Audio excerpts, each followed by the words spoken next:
Chapter 110, Little Liar, Death for Money. Unwilling, reluctant, Jiang Swining still cleaned up and went to Xia Mansion with the chain she brought back. It's just that she came here not long ago, and the people in the house seem to remember her. Take her all the way in through the door, and go straight to the piano hall.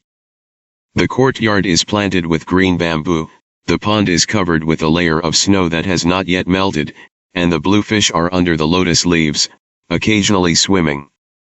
A courtyard like a water town in the south of the Yangtze River. This is rare in Beijing, and it is very exquisite. However, Jiang Swining had no intention of appreciating it at this moment. Her mind was full of Xia Wei's eyes swaying with a bit of scrutiny, and it was not until the next person said to her "It's here" that she woke up and hurriedly thanked her. Xia Wei was in the hall for a long time, took a cup of tea and stood by the window, and had been waiting for a while. Jiang Swining was grinding outside, and she didn't really want to come in. Xia Wei gently put the tea on the edge of the window, and said without looking back, "Dare to intervene in such a big thing. At this time I asked you to come and learn the piano, the courage seems to have been gnawed by insects. You don't come in, do you want me to come out and invite you?" Jiang Swining's face turned slightly pale, and finally gritted her teeth, cautiously crossed the threshold, walked in, and saluted Xia Wei. "The student has seen Mr." Xia Wei turned around to look at her. The little girl hugged Jiang Qin, didn't even dare to raise her head, buried it down. A pair of eyes seemed to be staring at her toes, leaving him atop of his head, looking like a timid girl who is afraid of things and does not toss. It's a pity that it's not very obedient. He was at home today, wearing a loose green robe, pointing to the empty piano table next to him, motioning for her to put the piano down first, and then asked lightly, "Do you know it's wrong?" As soon as she heard this, Jiang Swining understood everything. Isn't that what she wrote on the silver ticket before? The one surnamed Xia really took his own money. Jiang Swining shouted in her heart, but she didn't dare to sit down when she put down the piano. She just stood beside her in a proper manner, and said honestly, "I know it's wrong." The attitude of admitting mistakes must be good, and no matter what, don't quibble. Xia Wei said she was wrong, she was wrong. However, unexpectedly, Xia Wei's next sentence was, "Oh, what's wrong?" Jiang Swining. She vaguely felt that she would die a miserable death if she didn't admit her mistake first, but if she really wanted her to tell what she was wrong, it would be difficult to say it after careful consideration. After all, she didn't feel that she was wrong. Xia Wei threw the stack of silver tickets on the bookcase, and also threw it in front of her eyes, and the ink on each of the silver tickets appeared in front of Jiang Swining's eyes. Her eyelids jumped at the sight. Xia Wei said, "Isn't this very good? Even Mr. is kept in the dark by you." Jiang Swining only felt that this person's speech today was particularly mixed with a kind of ridicule, which made her can't help but want to open her mouth to refute, but thinking about the strength of the enemy and my weakness, she still didn't dare to admit it after all. She said sullenly, "The matter is so big, and students don't dare to trust others." Xia Wei only asked, "How do you know that I will get the silver ticket?" Jiang Swining was very honest and didn't dare to hide anything. "It was the rumor released by Lord Zhou Yanzi of the Jinyi Guard. I know that Mr. knows, so I guess it is Mr." But she still used a dim sum machine. Neither said "I sent Zhou Yanzi," nor called Zhou Yanzi by his name, but said Lord Zhou Yanzi of Jinyi Wei 1,000 households, trying to clear up her relationship with Zhou Yanzi, so as not to make Xia Wei feel that she was secretly cultivating her own power. After all, she consciously conspired with Zhou Yanzi to seek skin with the tiger. If you are hated by Xia Wei again because of this, won't you be wronged? Xia Wei said again, "Then why did you let the news go to me?" Jiang Swining was suddenly a little speechless. Xia Wei's gaze was fixed on her face. She quietly raised her eyes and bumped into them, only to feel that there was some sharp scrutiny at the bottom of her dark eyes, so she buried her head in fright, and hurriedly said, I don't know anyone else except Mr. Xie. I always feel that if Mr. Xie knows, he may think of a way, and the dead horse should be regarded as a live horse doctor. Dead horses as live horse doctors? That's it? Xie Wei paced around her for 2 steps, and actually laughed steeply, and said with interest, I look like a good person. Zhang Shui didn't dare to say that she was trying anything, and she didn't dare to say that she had other plans, so she went out and continued to talk nonsense. Mr. Xie is also Yan Lin's husband, and at that time, he also performed a coronation ceremony for Yan Linear. If things take a turn for the better, presumably Mr. Xie can help, so that he will not stand idly by, let alone fall into the ground. In that case, you might as well give it a try. Now doesn't it prove that, sir, you are kind-hearted and a good person? Xie Wei said, the little liar speaks better than he sings. A small mouth and horn poured ecstasy soup into people, for fear that people would find the north. The black and white eyes turned smartly, and there was a sweet and flattering smile on his face, but none of the words he said could be believed. Zhang Xuning was really restrained standing in front of him, and he felt inexplicably scratched all over his body, always wanting to move his feet and hands, but he couldn't help but dare not move, and he was uncomfortable. Hearing Xie Wei say that she was a little liar, she didn't dare to refute it. At the moment, he pursed his lips and thought hard about how he could get out of trouble. Xie Wei said, I'm afraid that you can't be sure of me, but if it's me, I'm afraid that I will find out after the fact. It's better to write it down in advance. If the person holding the silver ticket is not me, and the others who write it will not be able to understand it, but if the person holding the silver ticket is me, then you are right in your bet, and you will not suffer in any case. He said it all. Xie Wei is just too good at braining, so that people are scared. Zhang Xuning was most stunned by standing in front of him, and he was poked at this moment, so he had to admit it head on, and whispered, Mr. Xie is aware of everything, and you can see through any careful thoughts of the students, and I dare not say that it is not. It's quite honest to recognize it now. Although Ning Er's favorite is not Yan Lin, but the feelings of the people who come from it can't be forced. It can't be said that Yan Lin likes her and treats her well, so she has to repay the same feelings. With Ning Er's domineering behavior in the past, it is extremely rare to be able to remember Yan Lin's past feelings, and give up this 50,000 taels of wealth to save people and save the whole mansion. Even Xie Wei is really hard-hearted, and he won't do anything to her. At that moment, he only lowered his eyes and stretched out his hand to her. The letter was brought. Zhang Xuning vaguely expected what would happen now, and she didn't dare to say a word at the moment, so she took the letter out of her sleeve and handed it over to Xie Wei respectfully. Half was given at first, then half later. It was all put together, and she put it in an envelope. Xie Wei stretched out his fingers and pinched the letter, and when it came out, he unfolded it and read it quickly. There were no words for a long time. The expression of a face has changed faintly, sinking a lot, and there is even a moment of distraction and trance. Zhang Xuning secretly looked at him.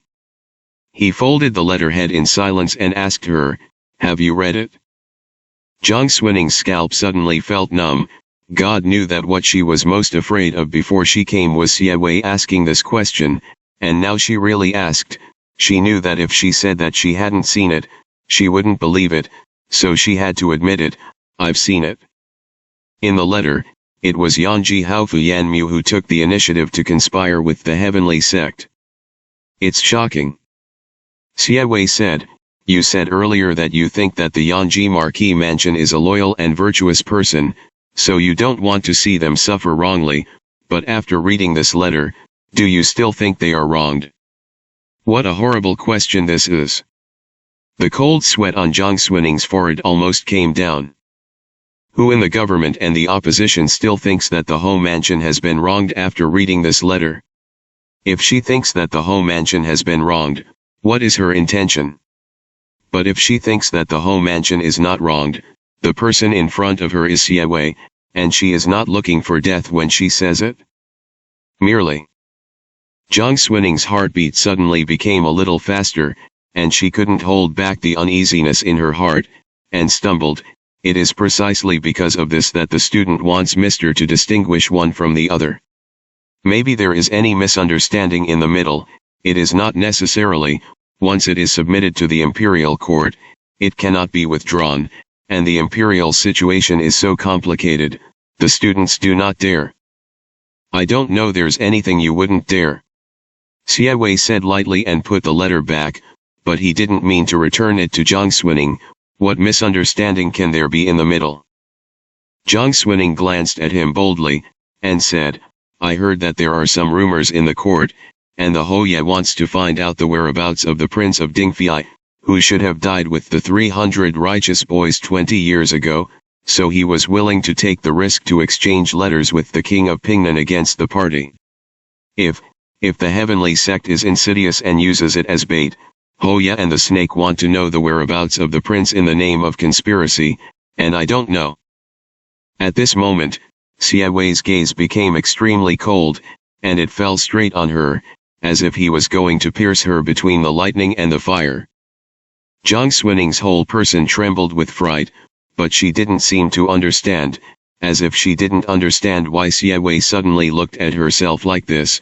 She was quite dazed, and said tremblingly, the student is just guessing. Randomly. Her appearance made Siawei realize his gaffe. Yes, how could Jiang Swining guess it?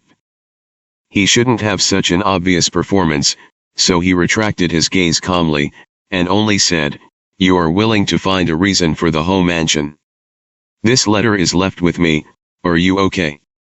Jiang Swining dares to have a ghost opinion. She was just more worried about her own life. Seeing that Siawei put the letter on the bookcase, she cautiously stepped forward and said, what?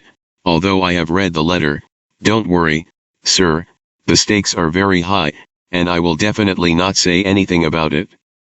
The implication is, can you not kill people and kill people? Siawei had no intention of killing people, let alone facing her at this moment, but the meaning of her words seemed to be extremely afraid, so at this moment he suddenly felt that she was a little noisy. Then you will look back and say, if you talk nonsense, your tongue will be plucked out. However, the eyes turned back, and I saw the girl behind her with a pair of wet eyes looking at her with some pity. The slightly open cherry lips were snow white, and the tip of the tongue was a little red and brightly colored, pressed behind the teeth, and softly held in the mouth. In an instant, the seductive spirits depicted on the walls of the mountain temple crossed his mind. Siawei suddenly remembered Lucien's words. However, this flash of thought came and went quickly, and it didn't give him time to grab something, but somehow put away the slight impatience that came out of it, and said, I didn't mean to. Jiang Swining finally relieved herself, breathed a sigh of relief, and the smile on her lips also floated, and said, thank you, sir. Siawei pointed to the piano table and said, it's been a long time since I left the palace, let's see how my homework is. This is to tell her to play the piano. Jiang Swining's expression was slightly sluggish, looking at Siawei, and she stopped talking. Siawei looked back and frowned. What? Jiang Swining bit her lip lightly, looking extremely hesitant, but when she remembered her 50,000 taels of silver, she finally became bold and said sneeringly, Sir, have you forgotten something? Siawei said, what did I forget? Jiang Swining turned her heart aside, I spent 50,000 taels of silver on the letter I gave you before, and now the silver tickets are in your hands, do you see if it is it? Isn't it still? As she said this, she raised her eyes to meet Siawei's gaze. There was a chill in his eyes like the moonlight on a winter night. She swallowed back the words in fright.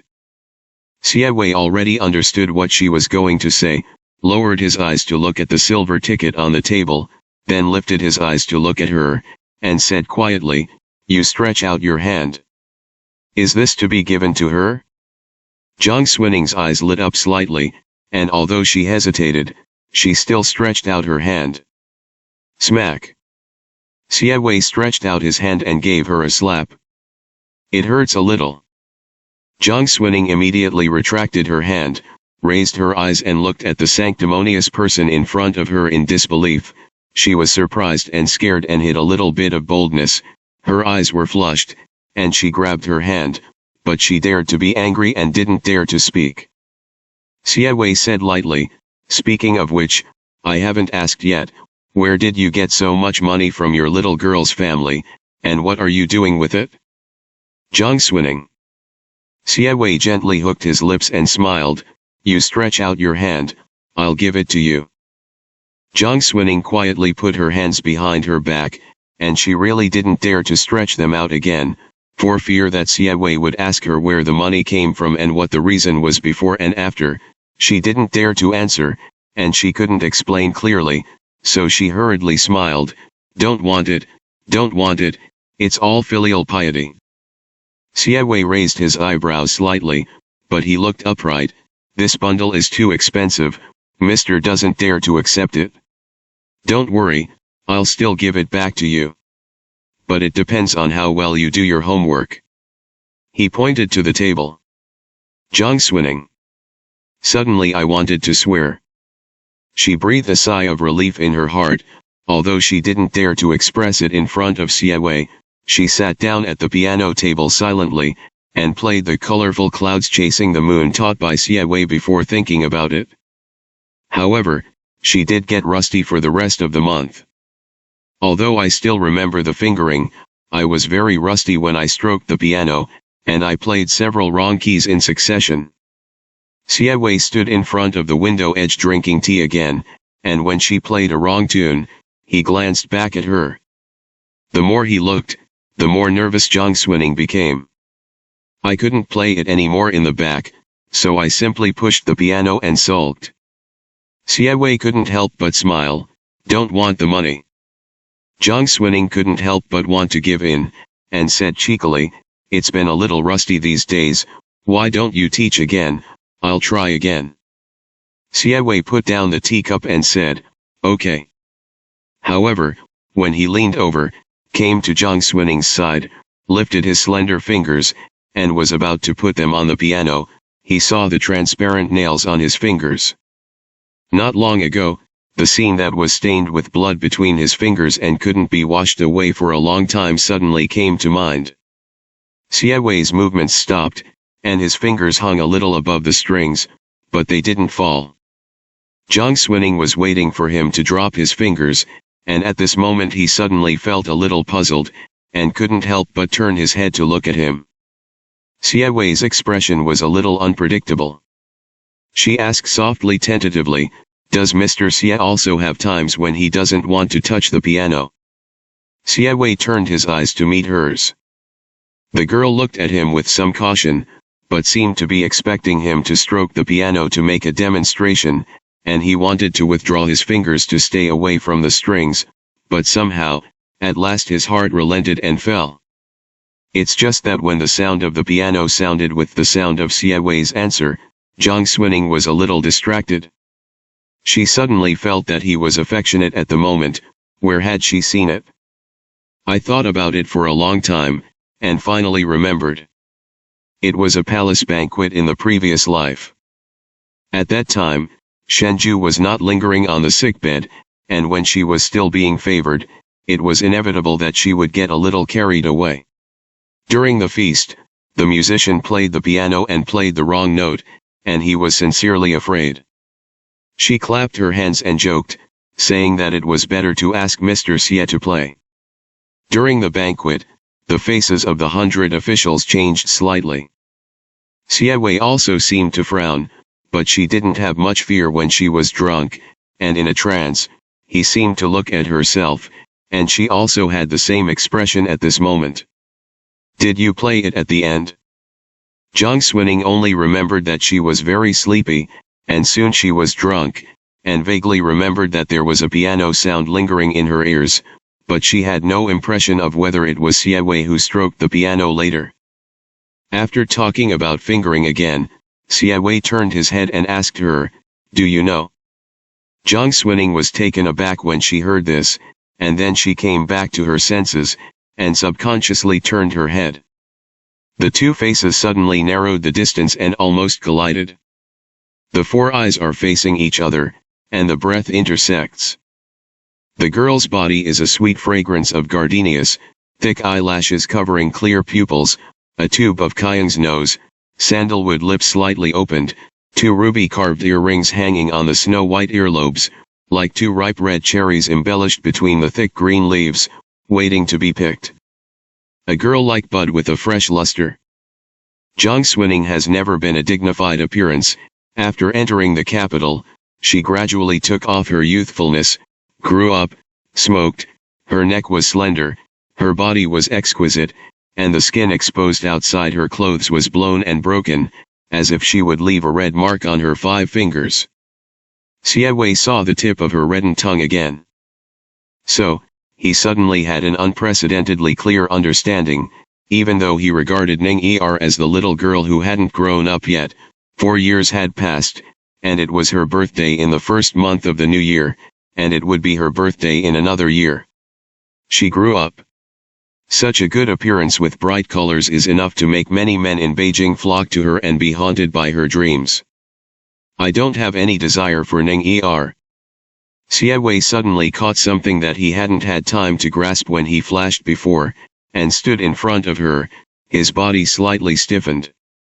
Jiang Swining felt that there seemed to be something wrong with Xie Wei at this moment, and after retreating, she stood there and watched her not move. Called twice, but Xie Wei did not respond. She stretched out her hand to tug at Xie Wei's sleeve robe, and tentatively shouted again, "Mr. Xie." Unexpectedly, Xie Wei glanced at her, gently withdrew his arm inward, raised his fingers to press the sleeve robe, and didn't let her touch it as if he was suspicious, and didn't take a step closer, just said, "You are just a little rusty, you haven't forgotten the fingering, try to play again." Jiang Swining thought he was strange. But as soon as I heard him say that he played the piano, he no longer bothered to think about what he had just caught empty, and turned to stroke the piano seriously. She played it twice, and finally finished it without any mistakes. The eyebrows are dyed with a bit of joy. Jiang Swining turned her head happily and smiled, "Sir, money." On the table was the stack of silver tickets. But Xie Wei didn't take those, but opened a box placed next to it, and when he opened it, it was full of silver tickets. Jiang Swining was suddenly full of anticipation. However, the next moment it was not a dozen, but one that came to her. "It's only 1,000 taels." Her happy expression froze suddenly. Xie Wei said, "Don't." As he spoke, he was about to take it back. Jiang Swining hurriedly grabbed it and said, "Yes." After pulling the silver ticket back from Xie Wei's hand, she was full of resentment and felt that she had been deceived.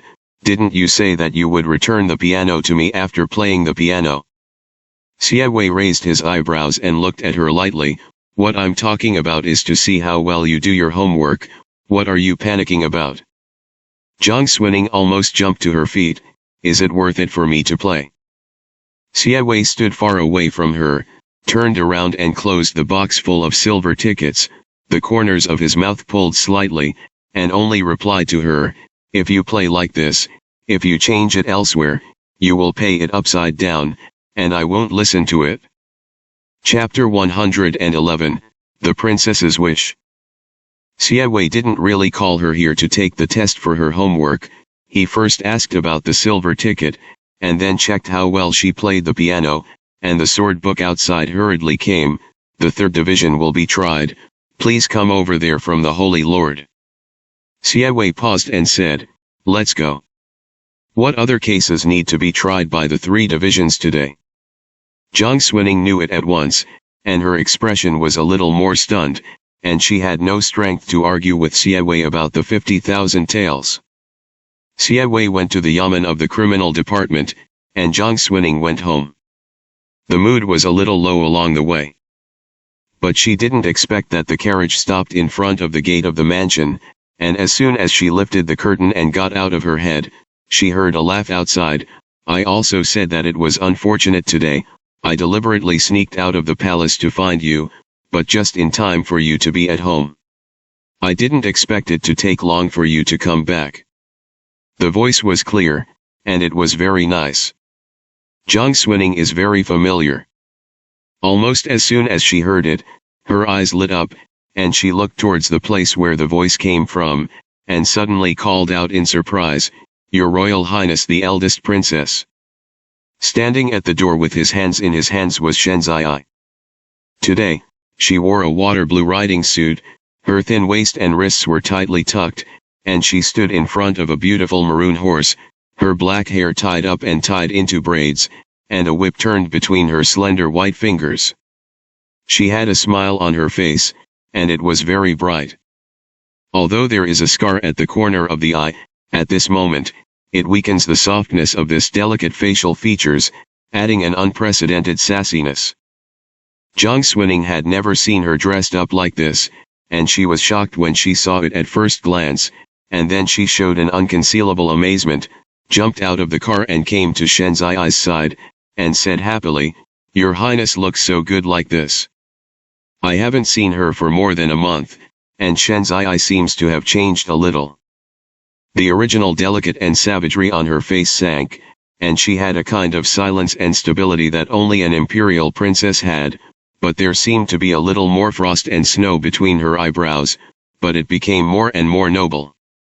Hearing Shen Zai say this, she laughed. He only said, "Where have you been? Why are you only coming back now?" Jiang Xuning remembered what happened in Xie Wei's mansion, and had to give him a small report in front of Shen Zai, and said, "Although the palace ordered us to leave the palace temporarily, don't think that your highness doesn't have to go to school. No, Mr. Xie will send someone to take me over to the school test today. I almost didn't come back alive." She stuck out her tongue as she spoke.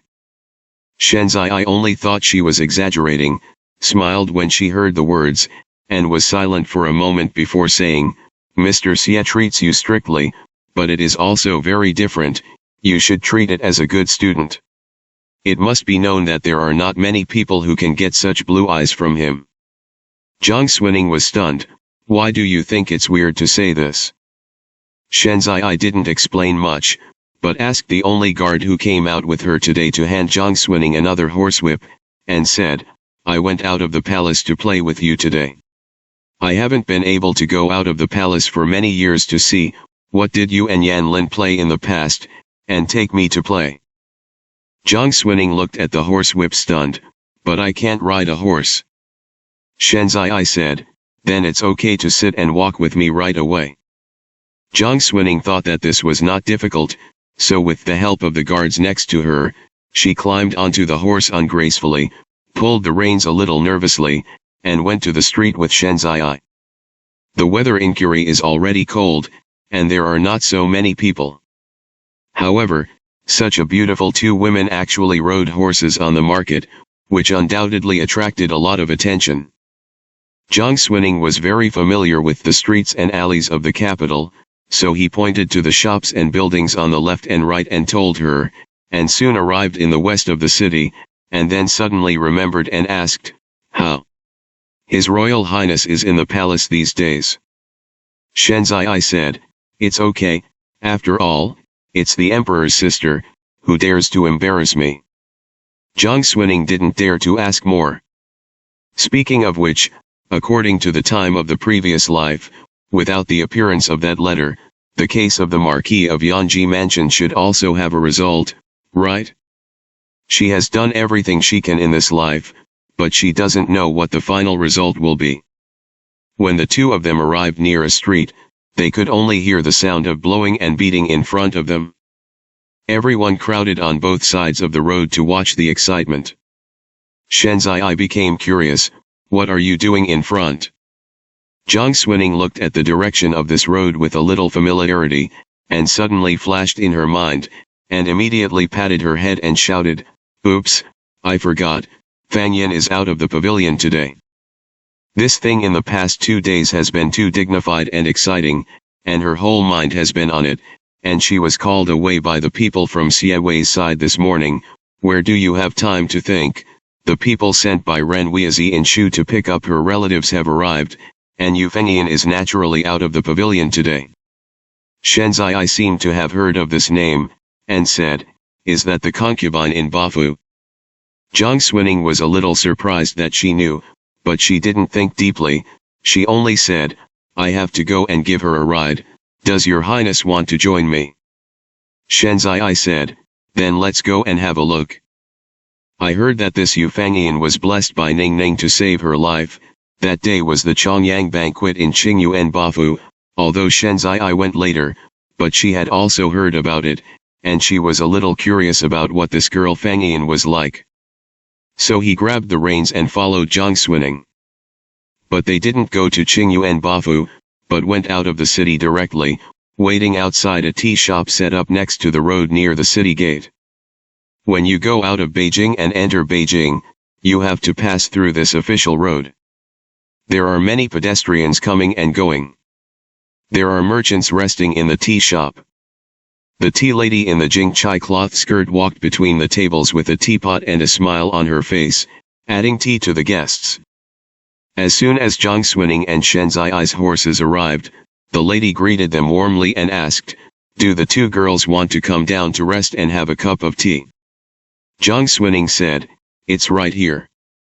Shenzai flicked the reins, turned over and dismounted, tied the horse to the side, and walked into the tea shed first. However, when I looked down and saw the black and greasy patch on the bench, I couldn't sit down. When the tea lady saw that the two of them were dressed up, she knew that she was either rich or expensive, so she hurriedly came up and took a towel and wiped the bench vigorously. However, this bench has been sitting on for many years, and no matter how much she wipes it, it makes her a little embarrassed, and she laughs embarrassedly. The little shop is shabby, which makes the two girls laugh. The woman's smile was simple. There was still a bit of shyness when he smiled. Shenzai had never been in contact with such a person in the past, so she was stunned before she said, "It's okay." The lady put 2 tea bowls on the table, added tea to them, and said, "Look at the two of you who should be waiting for someone here. The tea is poor, so you have to settle for some."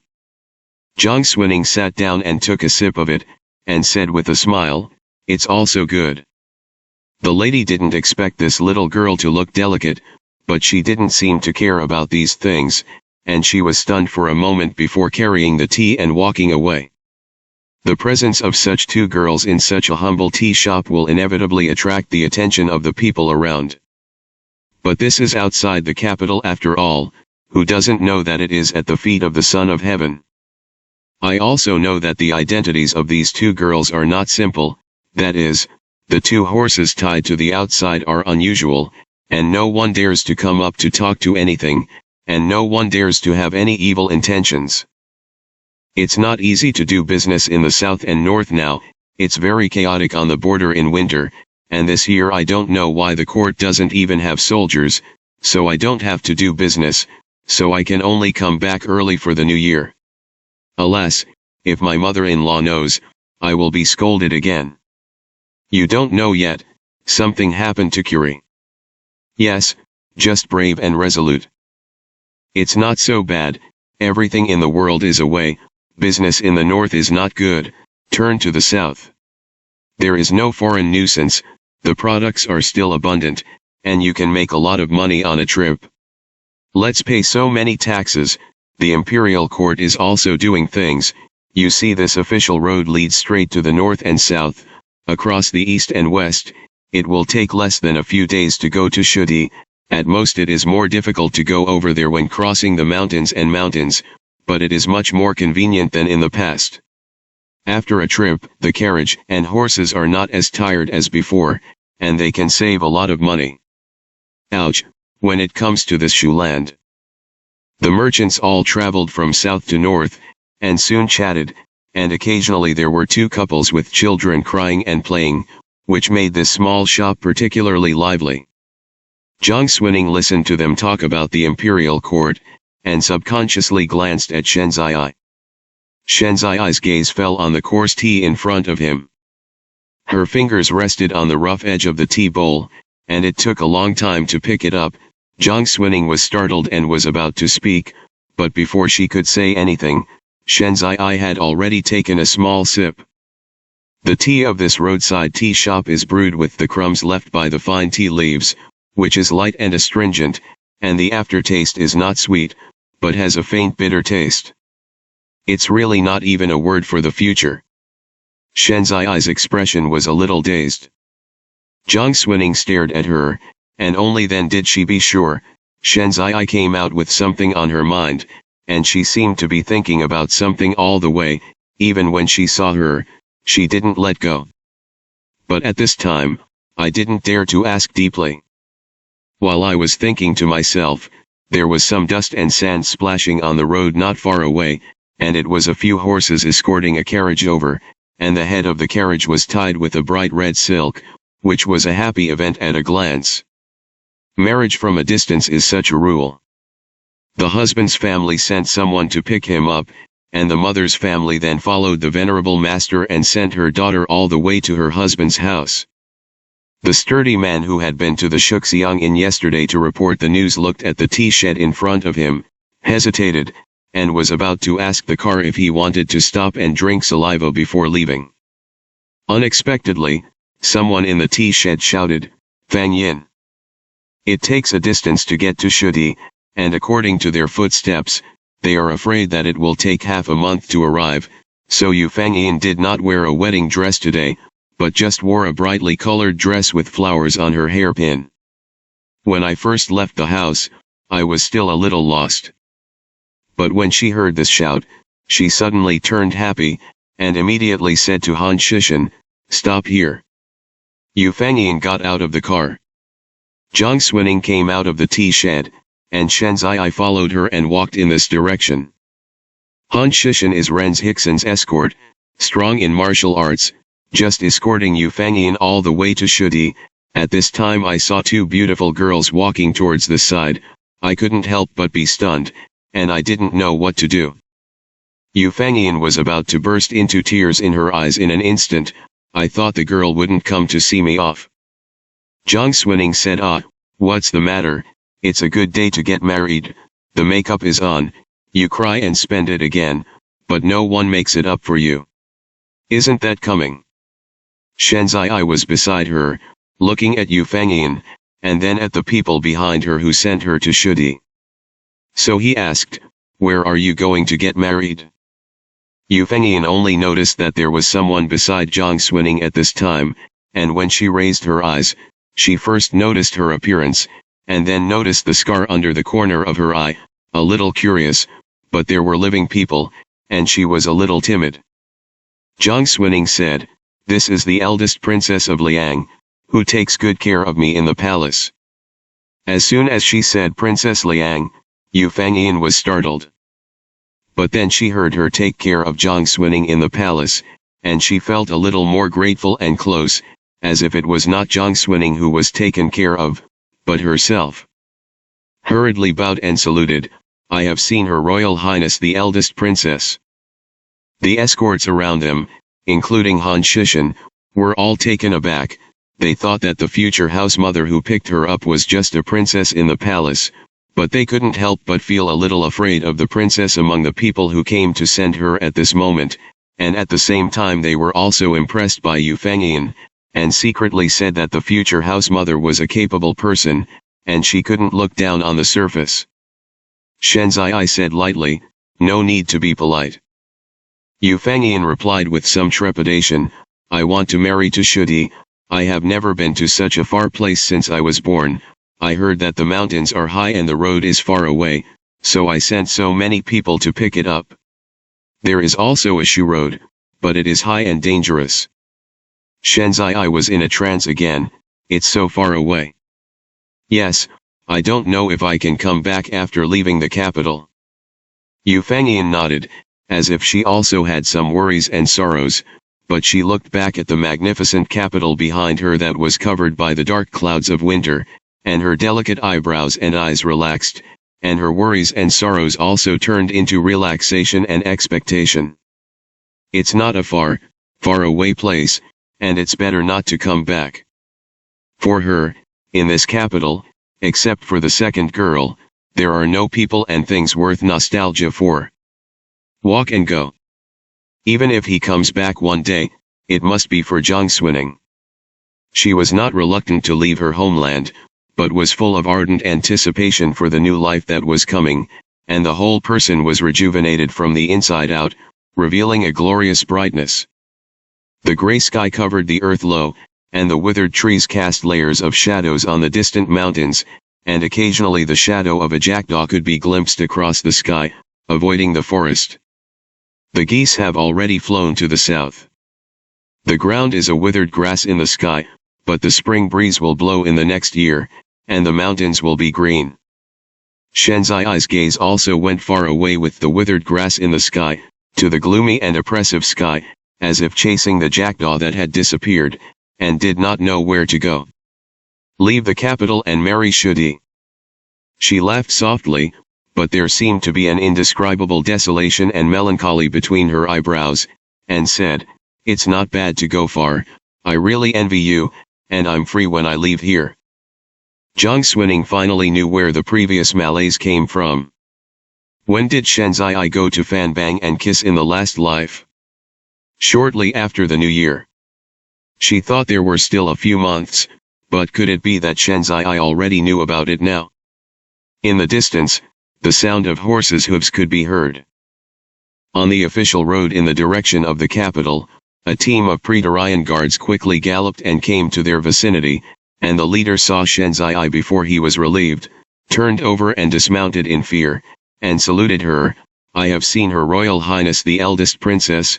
The Queen Mother and the Holy Lord are a little worried when they learn that you are out of the city, and the special order will come to protect you." Shenzai's expression was a little more sorrowful. She already knew that it would not be long before she was allowed to leave the palace to relax. So he laughed and said to Jiang Swining, "I'll go back to the palace." Jiang Swining's heart suddenly twitched, and at that moment, she felt all kinds of sadness, and she didn't know where she got the courage, so she grabbed the corner of Shenzai's clothes, and suddenly couldn't help the impulse and asked her, "Your Highness doesn't want to stay in the palace?" Shenzai paused, looked back at her, was silent for a moment, and then smiled faintly and said, "Who wants to?" But it seems that there is nothing else to say. In this world, there are people who do not want to die. She turned around and got back on her horse directly, regardless of the Praetorian guards who had been ordered to protect her, so she galloped directly towards the capital, leaving everyone behind. Jiang Swining stood in place, watching her figure disappear on the official road from a distance, obscured by the gloomy sky, and did not move for a long time. On this day, she sent Yu Fangyin away. On this day, the Tatar envoys who came to ask for their relatives went to Beijing to meet the emperor. It was also on this day that she led 2 horses back to Jiang's mansion by herself, and was called by Zhang Boyu, saying, "The 3 divisions will review the case. Yan Jihaofu colluded with the king of Pingnan to rebel against the party, and has a heart of disobedience. Alas, the decree has been given, and it is a blessing in misfortune." Chapter 112, Heart. He was demoted to a commoner, his family wealth was confiscated, and he was exiled to Huangzhou. What about the previous life? In the previous life, not only were they degraded to commoners, but the women of the upper and lower clans were used as official prostitutes, the men were punished as cheap slaves, and those who dared to resist the decree were executed, and all the 3 clans were exiled to the land of Baiu Miasma, and they left home for 4,000 miles to go to the country, and all the way was suffering. This life is much better than the previous one. But do you still want to be exiled? Huangzhou. Where is Huangzhou? In the 2 lifetimes, Jiang Swining had never stepped too far from the capital. Even if he had seen this place in books, it was difficult to imagine what kind of place it was, whether it was a habit, and how far away it was. Zhang Boyu was deeply grateful, seeing that his daughter suddenly looked stunned, for fear that she would be worried about the situation of the Marquis of Yanji's mansion. He was busy relieved, and said, "Huangzhou is in Hubei, although the iron hooves of King Pingnan when he waved his troops to the north 20 years ago have been stepped on, so that now this place has become a deserted city and a ruined city, but compared to the northwest, Liaodong and Baiyu that were exiled to the northwest, Liaodong and Baiyu, it is much better. At most, life is harder, but fortunately, life is safe, just ordinary people. If you can survive, there may not be no time for recovery in the future." Zhang Shui was silent quietly. Zhang Boyu said again, "This is already the extrajudicial grace of the Holy Lord, saying that it is read on the face of the hard work of the home mansion, but in fact, it is still for the sake of the unborn child in Wenziyi's womb. I don't want to splash blood, I would rather let go of the home mansion and accumulate blessings for that child. Otherwise, but with the home mansion daring to contact the King of Pingnan against the party, I am afraid that it will not be able to be tolerated in the home mansion." Zhang Xuning understands the reason, but as long as she thinks that the whole of Yanji Aihao's mansion will have to bear the grievances, leave the capital where she has lived for generations and the privileged life, go to Huangzhou, and even the young man will have to suffer together, she can feel that melancholy surging up from the bottom of her heart, which makes her extremely uncomfortable. "When?" she asked. Zhang Boyu thought for a while and said, "Now that the weather is so cold, and it is approaching the New Year's pass, it should be the New Year." Zhang Xuning nodded thoughtfully. After listening to Uncle Zhang lobbying for a while, she finally returned to her room. The furnishings in the house have become much simpler. The Gukan banana was encased in a pouch and hung diagonally on the wall. The sword that Yan had asked her to help put away on her birthday was wordlessly hidden in the sword box, and when she walked to the bride, she opened a small box, and the dry jasmine bracelet lay silently inside. Asterisk. In the depths of the prison, even the day is like night. The winter is cold and the earth is humid. The only quilt in this square-inch prison was cold, and the light that could be seen by the human eye only came from the 2 dim oil lamps lit on the wall in the distance, but Yan Lin sat with his back to the aisle. Even though his back was covered with blood, his eyes looked out of the only window in this prison. The weather during the day was not good, and it was gray as far as the eye could see. Occasionally, clouds rushed through the sky. However, when the sky darkened, it was as if a gust of wind had blown away the gloomy clouds in the sky, and the few stars were spread out in the window, and a crescent moon quietly climbed up the tip. Yan Lin hasn't seen such a beautiful scenery for a long time. A faint smile hung on his lips. There is still a little sharpness hidden in the young man's youthful edges and corners, which has not been worn away, but has become more and more high-spirited, like a strong pine rooted in the stubborn rocks in the mountains to face the wind, and there is no cowardice to bend or retreat. When Zhang Xuning came here at night, what she saw was such a resolute side face. "Mochizuki in prison, what evening is it?" Her footsteps stopped moving, and Zhou Yinzi, who was following her, lowered his voice when he saw this. The girl made a long story short, "Come out as soon as possible, and the next official will retire first." Only then did Yan Lin hear the movement. He turned his head and saw the figure standing under the lamp by the wall. Thinking that he had sneaked in without telling others, he wore a dark cloak on his body, and wrapped his whole person tightly, but the white face still reflected a soft luster in the dim light. "You don't need to see the whole picture, Yan Lin knows it's her." At that moment, he chuckled lowly, "I dare to come here, it's really a long skill." Zhang Xunning's eyes were slightly red, and it took a long time to realize that he recognized him, and when he stepped forward, he only felt as if he was stepping on a cloud, and his deep foot was shallow and a little erratic. It was also when she got closer that she saw the bloodstains behind Yan Lin. In addition to the smell of firewood and rust, there was also a faint smell of blood and bitter medicine wafting through the cold and wet cell. After hearing that the case of the Marquis of Yanji was concluded by the 3rd Division, she couldn't let go of it, so she sent someone to call Zhou Yanzi to ask, and finally took the risk of being taken into the prison by him. Fortunately, the home mansion did not commit a capital crime, and the heavy troops originally stationed in the prison were withdrawn. The defense of the entire heavenly prison has been slackened a lot. According to Zhou Yanzi, someone has already secretly visited the home mansion, and they want to be able to operate it secretly, so they have been able to pass all the way through the many levels. Zhang Xuning stood outside, not daring to get closer, for fear of seeing the young man's embarrassed appearance, and embarrassing him, so he only asked, "These days? Are you okay?" "I don't want to know it, what's the point of asking?" She was only halfway through her words, and she suddenly lost her words, and she felt that her mouth, which could say everything in the past, became clumsy, and she didn't know what to say. Yan Lin looked at her and said, "It's good." Zhang Xuaning's nose was sour again.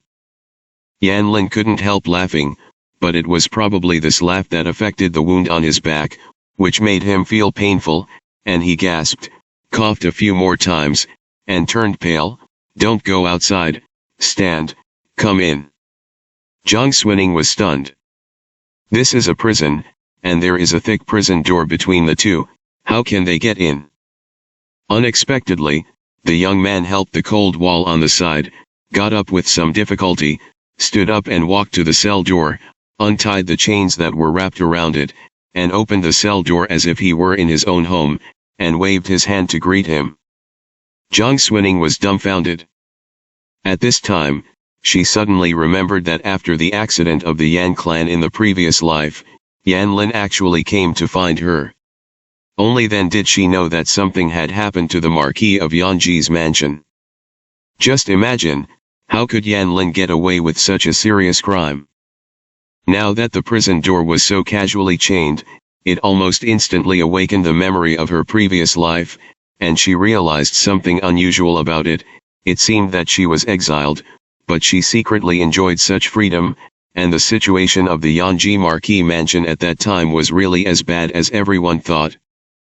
Yan Lin seemed to guess what she was thinking, and seeing her standing outside without moving for a long time, he finally couldn't help but reach out and drag her in, and said, "When I look at you like this, I know that I am worried about it these days, and I don't want to think that my home mansion is also one of the two high gates in Beijing, and it has a deep foundation in the court, and there is also a clever ghost like you who came to ventilate and report in advance, so that we can prepare. In advance, where can we really fall into the dilemma of not being able to turn over at all?" Zhang Xuaning blinked but still didn't react. Was dragged by Yan Lin, she didn't pay attention and stumbled a step, but fortunately, Yan Lin reacted quickly and helped her to prevent her from falling. This kind of stupid look really made Yan Lin sigh. "Seeing you like this, I went to Huangzhou when I turned around, but I am afraid that I can't rest assured." Zhang Xuaning said, "I'm not that stupid." Yan Lin sat on the bed in the corner of the wall, which was even said to be simple, and patted her beside her to ask her to sit, and said, "I know, it's so stupid that I don't use Zhou Yanzi to secretly report the news. Did he help you in this time?" Zhang Xuaning nodded. Yan Lin then said, "This person is ambitious, but it's not a big deal. The grass on the wall, the wind blows in whichever way it falls, as long as you are the strongest wind, they will not leave you.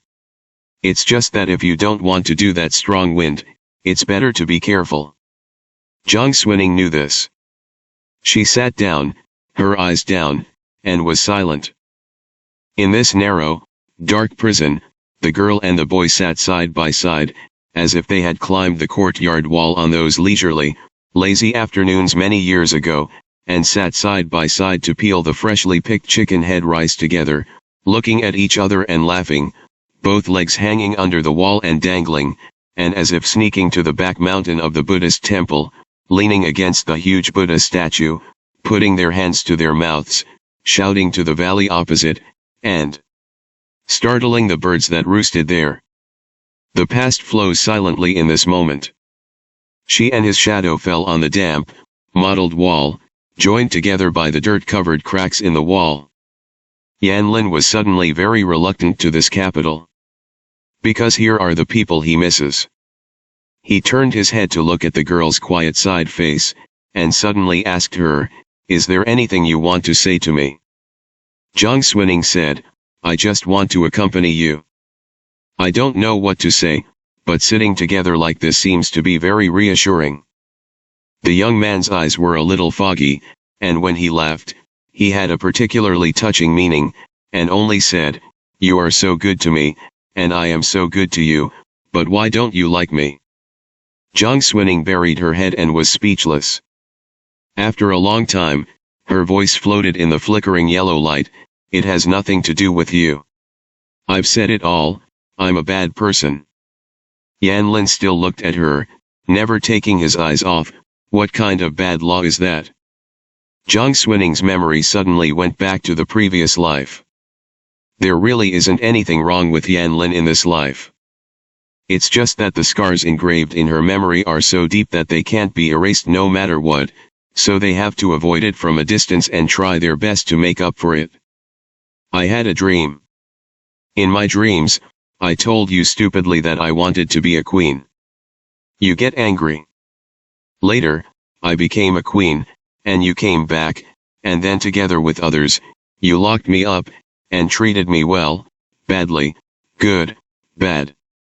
Jiang Xuning's voice was a little ethereal, the front was gentle, but the back trembled like a string, but it quickly stabilized again, just blinked and looked ahead, but the hot tears suddenly slipped down. She thought that she was cowardly at this moment.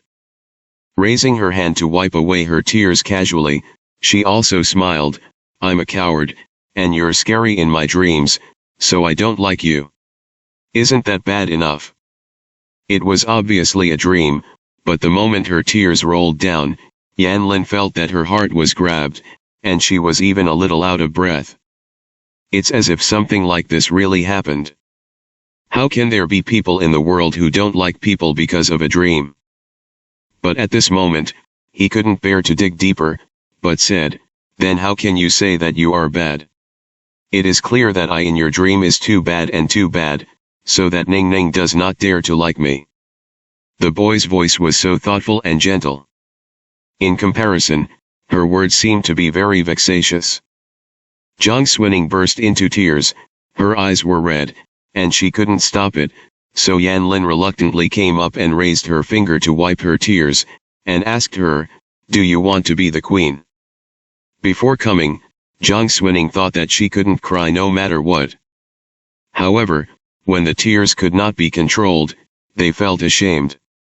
She stepped back, raised her sleeves to wipe her tears, and avoided the young man's burning gaze, and said sullenly, "I said it was in a dream, but I don't want to do it now." "But that's a queen, who doesn't want to be a master, think about what's wrong." Yan Lin smiled, but his eyes deepened a little. What kind of person is the queen? In this world, there is only one real master. Jiang Xuning didn't know why he said this, and glanced at him with some confusion, but the young man raised his hand and gently touched her head, and something faintly crossed under his eyes. No one knew that in such a prison, in such a difficult situation, this young man who had just become an adult suddenly and quietly made a grand wish, but he didn't tell anyone. There was a knock on the pole outside. When the night passes, the crescent moon outside the window also rose to the middle of the sky, and it was gone, leaving only a frame of sparse stars and an inky blue night sky. Yan Lin felt that this time had passed a little quickly, and remembered that she didn't know how long she would be able to return, so she asked her, "Do you have someone you like?" Jiang Xuning lowered her head and said, "Yes." Yan Lin smiled and asked, "Who is that?" Jiang Xuning was silent and didn't dare to speak.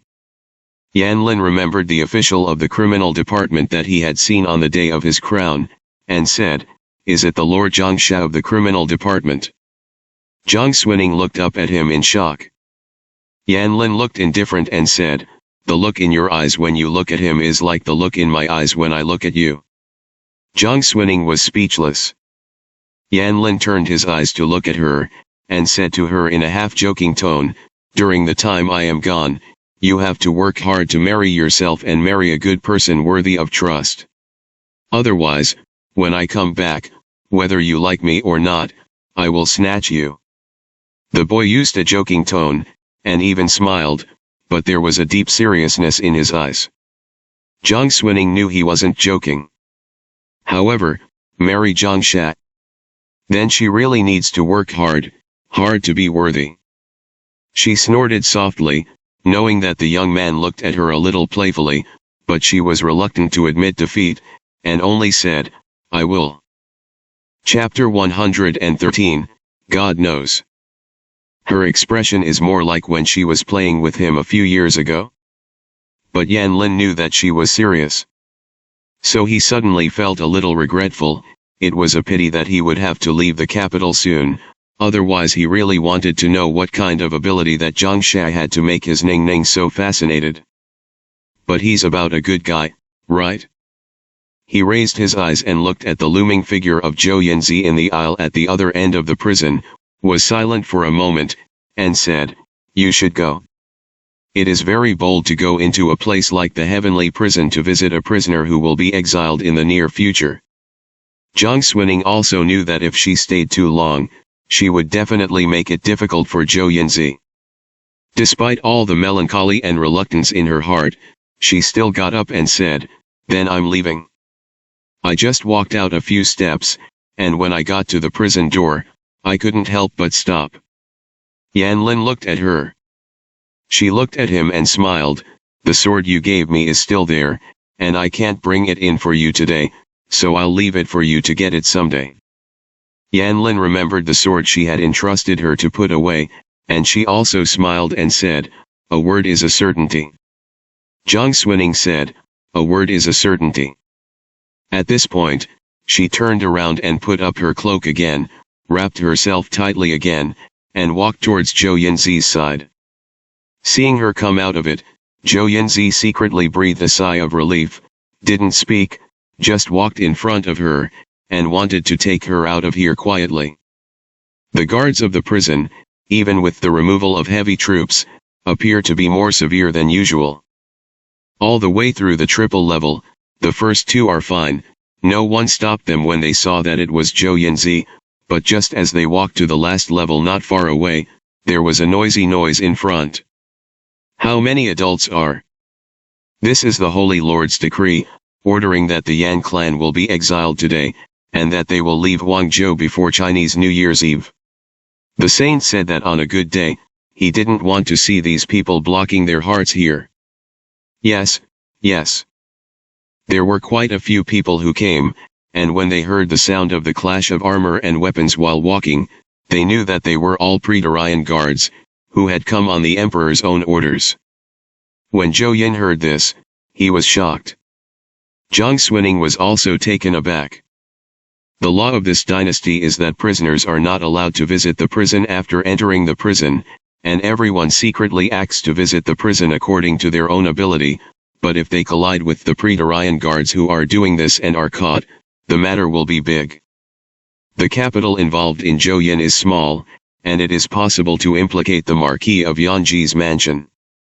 Jiang Xuning looked at the road ahead, and decisively lowered her voice and said, "Find a place to hide for me first."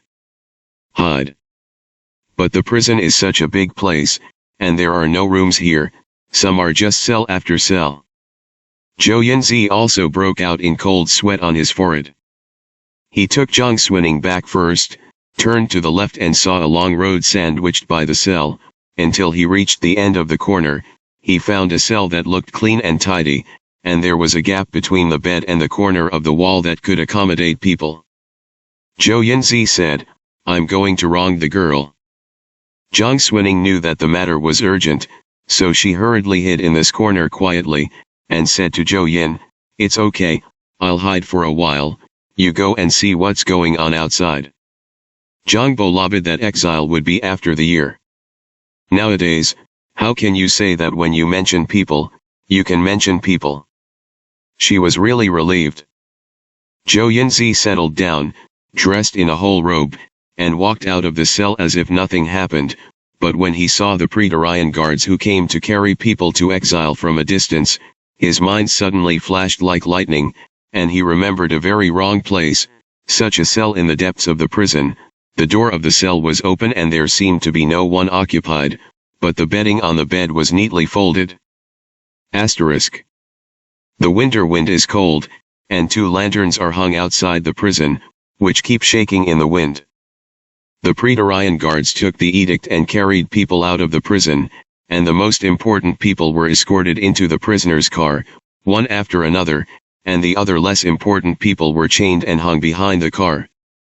However, after a month, Yan Mu looked much older. The temples were as white as frost, but his expression was very quiet. The leader of the Praetorian Guard was quite respectful to him, and as soon as the matter was ready, he hugged his fists and said to him, "Master Ho, we are leaving, the weather is cold and cold, we are also acting according to orders, you can take care of it." Yan Mu hummed softly. Yan Lin was in the prison car behind him, but he looked at the prison with some worry, silent. The group set off in a majestic manner, but they were all very neat, and there was no big sound. The prisoner van drove all the way through the streets. In the middle of the night, the capital had fallen into a deep sleep, and the people in the city did not know that the heroes and generals of the former home mansion passed by their windows on such a night and went to a desolate distance. On a dark street corner, a carriage was quietly parked. The horse sneezed hot. Yan Mu is a person who has been in the army for a long time, and he can be said to be very familiar with the sound of horses. When I suddenly heard this insignificant sound, my eyelids jumped suddenly. He opened his closed eyes, and suddenly looked up at where the voice had come from. So he saw the carriage. I also saw the man sitting in the carriage who was also looking this way. The procession of the prisoner cart was still some distance away from the carriage. It's so dark again, Xie Wei shouldn't have been able to see clearly. However, at this moment, he just saw Yan Mu's suddenly bright eyes, burning gaze. Ha ha ha ha. I don't know why, Yan Mu suddenly raised his head and laughed. The laughter was full of joy. The soldiers who escorted him were all taken aback, but they didn't know what was going on. The prisoner's cart was soon far away. The laughter gradually faded away. The heavy buildings in the capital were stacked and the traces of the prisoner car were hidden, and when the last few people in prison clothes disappeared in sight, Xie Wei finally slowly lowered his eyes. Swords, pianos, swords, and books all stood beside the car. Xie Wei quietly clenched his palms. He should have met the previous side, but with his current situation and current identity, such a decision was definitely not a wise move for him. It was a long time before he raised his eyes again. But he asked, "How are the preparations going over there?" Jianshu and Dayakan all knew what he was asking. The reason why the people of the Yanji Haofu were so anxious to be exiled to Huangzhou was not only that Emperor Shenlang really did not want the people of the Haofu to be in the way under his nose, but more importantly, the idea of inviting the king into the urn put forward by Xie Wei in the imperial study before. The Praetorian guards guarding the dungeon withdrew. Now even the most important prisoners in the prison have been evacuated. Those lurking in the shadows jumped to the challenge, thinking they had come across a once-in-a-lifetime opportunity and were ready to do it. Jianshu said, "It's about the same as you expected, tonight." Asterisk. Zhang Xuning crouched in that corner, pricking up her ears to listen to the movement outside. People come, people go. But Zhou Yinzi didn't come back for a long time, which really made her feel a little strange, so she couldn't help but quietly poke her head out and look around. Fang Cai came in a hurry, and he didn't have time to take a closer look. At this moment, I realized that the cell was a little too tidy. Although the floor and walls were black and gray, the bed in front of me was neatly tied, and even the folds on the folded quilt could not be seen, and there were 2 blue-black robes carefully folded and placed on the quilt. I want to come and live here is a person who loves cleanliness. Wait a minute. As soon as she thought of this, Jiang Swining's head suddenly buzzed, and she immediately realized that something was wrong. Is there someone living in this cell? It's amazing to think about it. Immediately afterwards, more anomalies surfaced, such as that this cell was in the depths of the prison, such as it looked like someone was living there, but when Zhou Yinzi brought her in a hurry, the cell door was not locked. A strange sense of foreboding came over me. Jiang Swining immediately decided to leave. But things moved far faster than she thought, and even far beyond her expectations. Almost at the same time as she lifted the corner of her skirt and got up, there was a shout of killing at the entrance of the prison. The jailers' voices were alarmed. Who are you and what are you here for? AHH. Hell robbery, prison robbery, someone robbed prison. The sound of hand-to-hand combat suddenly rang out sharply, from the doorway to the depths of the prison. Most of the people in this prison are heinous thieves. As soon as I heard this movement, and then heard the word prison robbery, whether it was awake or already asleep, all of them were shocked at this moment, and the originally silent prison suddenly seemed to have become a hell on earth, and there were carnival-like shouts and shouts everywhere, and in front of every cell door stood crazy figures, or unkempt, or crazy, and the demons danced wildly. Jiang Swining's heart was half cold. Only then did she remember that there was indeed such a famous prison robbery in Beijing in the previous life, which was the beginning of the rebellion of the heavenly sect, and Xiao Dingfei's traces were also spread because of this incident, and he was later found. But this day? In any case, she didn't expect that she would happen to encounter this incident when she came here. This prison is full of vicious people who don't know what to do when they are released. If she is accidentally discovered. Jiang Swining's scalp exploded, and her footsteps had already reached the prison door, but she didn't know whether she should take this step, or take advantage of the situation to rush out of it. There was cheering from the doorway. The inmates in the prison also began to heckle. A sword slashed down the oil lamp embedded in the wall, and the passage suddenly became much darker. There was the sound of hurried footsteps coming from the road. Jiang Swining heard the footsteps as if they were getting closer and closer, and immediately wanted to hide, but she didn't expect that at the moment she turned around, the figure in front of her came extremely fast, and it entered the corner of her eye. At that moment, her heartbeat suddenly stopped. The blue-black coarse cloth robe looked very ordinary, and it was better than the other prisoners in this prison, but the flickering light could not warm the coldness of his body, and he still held a long string of brass keys between his slender fingers. He frowned. Compared to the silence of the past, the thin face at this moment had a more awe-like coldness like a great enemy. Zhang Shan never expected that there would be someone in the cell he was in. The other party was stunned when he saw that it was him. He was even more stunned the moment he saw the other party, and then there was a rare thin anger in his eyes, and he couldn't control his tone in a hurry. Why are you here? Jiang Swining didn't know what to say. Standing at the door of the cell, she couldn't move a single step.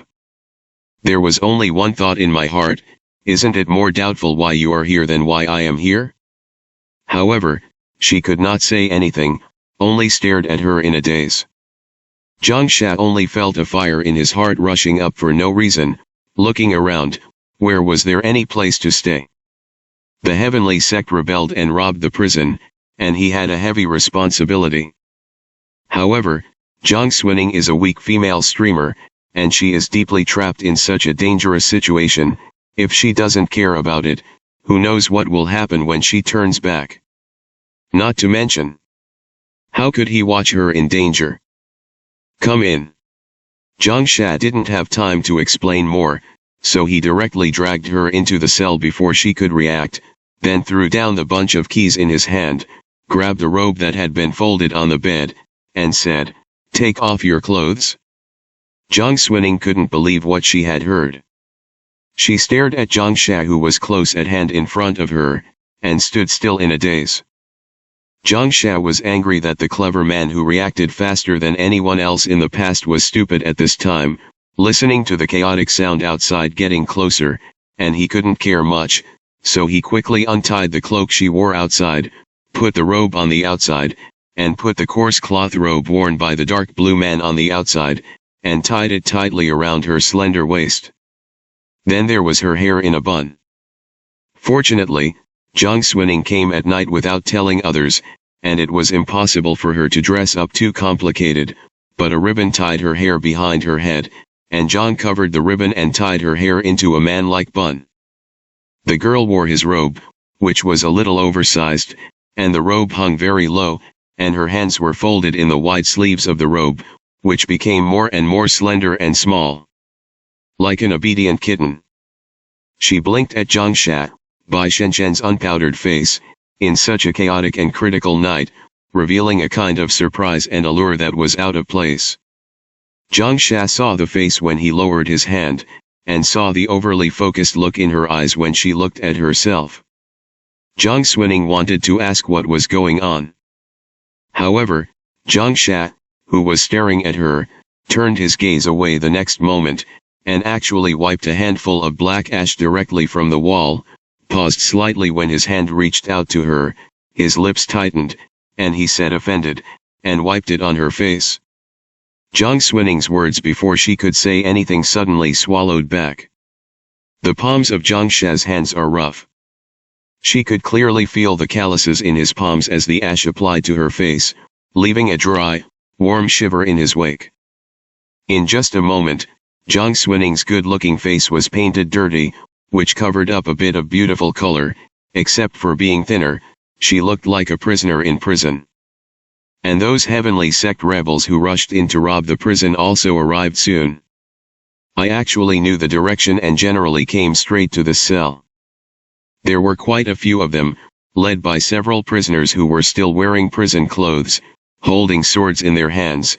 Their faces were covered with black scarves, and only a pair of eyes were exposed, but they all had a bit of murderous intent, and when they saw Zhang Sha, they seemed to see their own people, and asked directly, "Where is Mr. Gong Gai?" Zhang Sha said, "I have already gone to see it. Mr. Gong Gai is not in the prison. I am afraid that it is a trap set by the imperial court.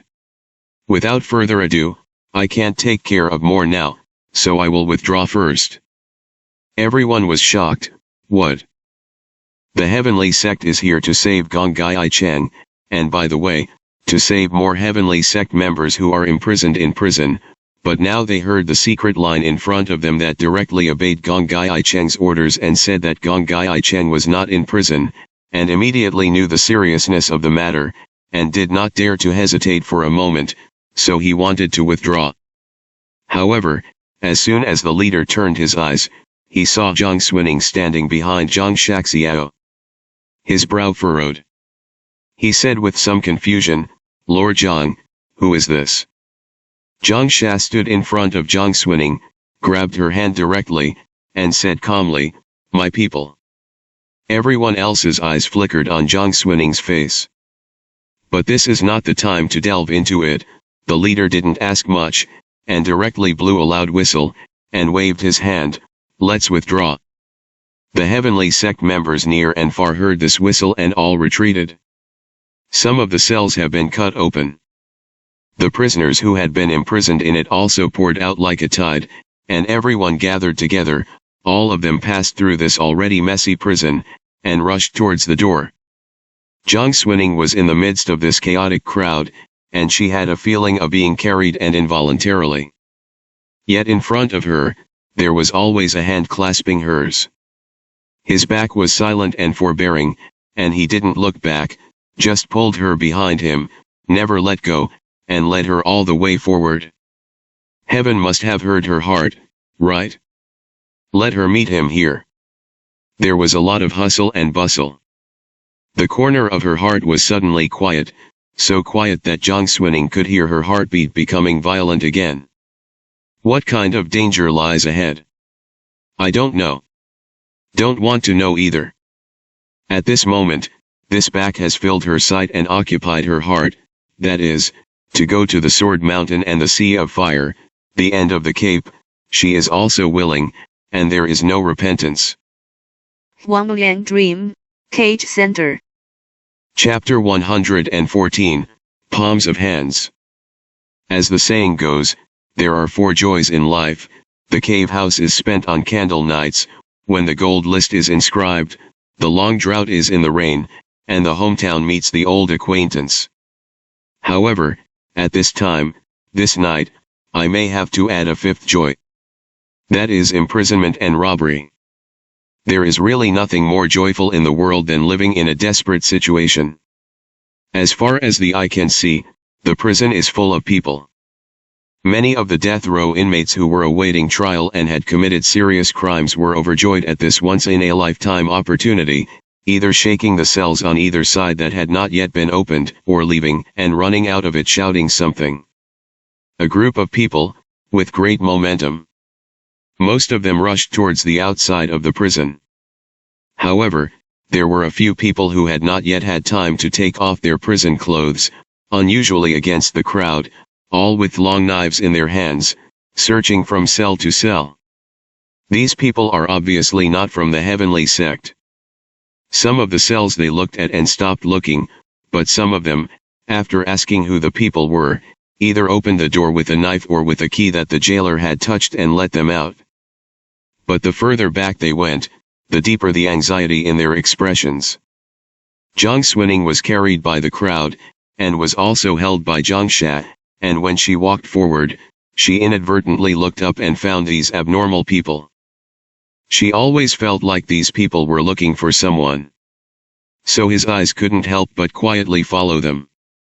After going around a few more cells, a few people suddenly saw something and shouted something into the middle cell. At a time when everyone was in high spirits, there was a man sitting in it.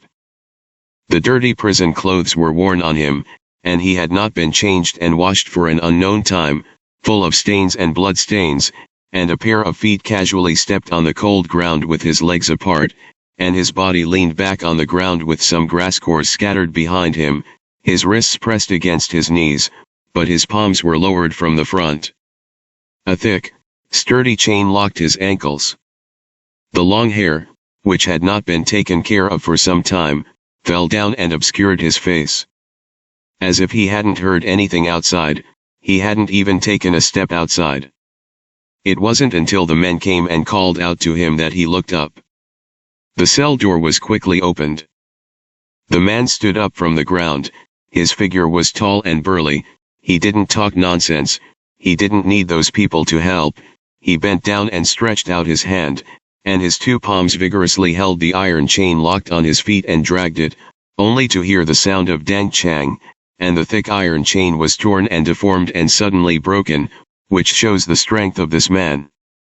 Zhang Xuning was still walking forward, and his eyelids jumped when he saw the scene from a distance. There was chaos and hustle and bustle in this prison, and no one had time to care about anyone. Unexpectedly, the unkempt man seemed to be aware of it, and he actually raised his head at this moment and looked in the direction of Zhang Xuning. A sharp gaze flashed through the gaps in his messy hair. Zhang Xuning's back was cold, and she felt that her eyes were filled with an indescribable indifference and cruelty, which was the kind of look that only the most vicious people who had licked blood on the knife edge. However, it was too late to delve into it. In a moment, they had turned the corner, reached the door of the prison, and rushed out. As soon as the soldiers escorting the Yanji Marquis mansion went, the guards of the heavenly prison were lax, and they were vulnerable when they were beaten in by the heavenly sect members. Asterisk. On the long and silent road, Xie Wei's carriage was still in place. After a while, Dayakan, who had gone to check on the news, returned. When he arrived at the carriage, he bowed down and said, "Things are going well, the prison has been broken by these people, and the city gate has been arranged, just waiting for Lord Zhang to bring people by. Xiaobao is also there, and he should not be able to lose his whereabouts along the way. It's just that Men Yang. Xie Wei is afraid of the cold, and if it is not necessary, I don't want to go out in snowy weather. When you see snow, you always have to think of something bad." At this moment, sitting in the carriage, he didn't even open the curtain. His face was pale as jade due to the cold, and he lightly interrupted the knife and said, "Dangerous people should be in danger, just a pawn, and it can't hurt a big thing." Dayakan didn't dare to say more. In the distance, I could hear movement a few streets away. Soon it was smaller again. I think it was about the group of heavenly sect and prison inmates who came out of the heavenly prison and passed all the way through the nearby streets. After escaping, some people did not follow the crowd, but quietly disappeared in the darkness and fled for their lives alone. However, most of the prisoners who had escaped from the prison had subconsciously followed the celestial sect, even though they had taken advantage of the darkness to go west of the city gate. I could vaguely hear someone asking, "Didn't you say that you would go to the east of the city?" Then Zhongsha calmly replied, "There is an ambush at the east gate of the city, and if you go to fear death, you can go if you want." The crowd suddenly fell silent. At the same time, at the gate of the prison, it was a different situation. Zhou Yunzi didn't react to what was happening at all. After hiding Zhang Xuning in the most remote prison, he pretended to be casual and went out to check on the situation of the Praetorian guards coming to take the Yanji Marquis mansion to exile, and after the matter was over, he prepared to come back and take Zhang Xuning out. Unexpectedly, a few colleagues from the criminal department and Jin Yue pulled him to go to the back room to drink and gamble. In the past, Zhou Yunzi would not refuse this kind of thing, but today he refused once, so he was afraid of falling into a flaw, so he had to follow this gang into gambling first, and then find an excuse to change clothes and go back to prison after 2 handfuls. As a result, I only gambled twice, and there was a lot of shouting and killing outside. He was shocked and pressed the knife and wanted to get up and rush out, but the official in charge of guarding the prison saw this and pulled him to sit down again, and said with a smile, "You Jin Yue don't know, there is a big event going out of this prison today. The saint has decreed, don't go out, don't do bad things." Looking at the people on the side of the 3 law divisions, they are all calm and relaxed. I didn't hear anything outside. Zhou Yun's heart was anxious, and he didn't dare to go to Zhang Xuning, so he took the opportunity to ask, only to know that there was a top-secret plan today, which was only revealed to a few people, and the jailers who were still in the prison now were unaware, and they were ready to sacrifice, just waiting for those people to successfully rob the prison. That Zhang Xuning.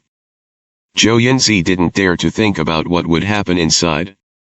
He could only hope that the hiding place he found for Zhang Xuning was in the depths of the prison, and there didn't seem to be a prison connected to the prisoner in the middle. If he didn't look inside or didn't come out by himself, something would be wrong, and the possibility of finding it inside was not high, and something might not happen.